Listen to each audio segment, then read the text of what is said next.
the coach whistle and put on the president hat when you have such a strong bond with the guys, and also play the role of the president as well? I think of it as being very fortunate to be with the guys every day and appreciate them and have that bond, but hopefully always balancing both, and we've got a great team, so I think I've always been protective of it, and we'll continue to be that.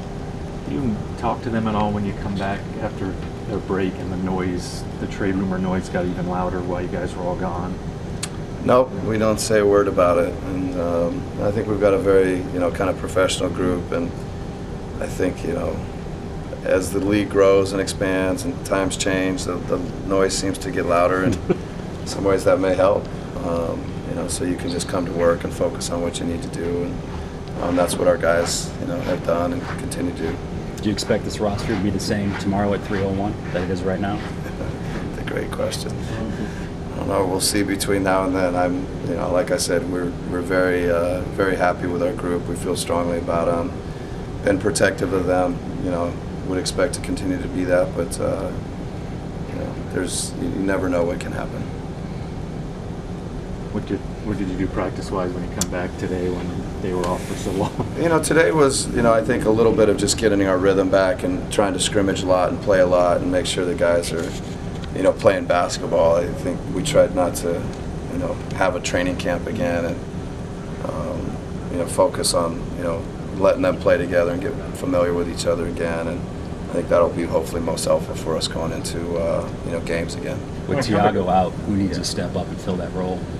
Well, Muskie's had a great opportunity here for the last, I don't know if it was 4 or 5 or 6 games, that Tiago hasn't played. And real happy with how he played and performed, and so he's going to get a lot more opportunity. Mike Scott may play a little more. Eddie has gotten some minutes in some games. There's, over the course of the last 25, 30 games, there's probably going to be opportunities or moments when we need Eddie, and we're fortunate to have Al and Paul that they may have to take on even more than they have already. Yeah, Paul said he could play the center, he could even coach, but he doesn't want to do that at all. Yeah, Paul can do it all. We talk about his versatility, so it's all true. But that injury to Tiago, does that change how you look at the trade deadline at all? No, I don't think so. We're always trying to find ways to, put ourselves in the best position and put the best group out there. And but we'll miss him, and he's a big part of us. But I don't think it's had any impact on our approach. Can you take us inside the war room? I mean, 5 days before the trading deadline last year, there's 2 trades for 4 guys. And then the day of, or an hour before, you had 12 deals for almost 40 players. What's it like inside there? I guess it's a controlled chaos. Probably too much Dunkin' Donuts and coffee or something. The guys got a little crazy last year. Yeah. I think every room's probably a little different, and I think there's always a lot of prep that goes into whether it be the trade deadline or the draft, and you try and cover every scenario, and so that when something maybe out of left field happens, you've already discussed it, you have strong opinions, you've had great debates, and you're ready for that.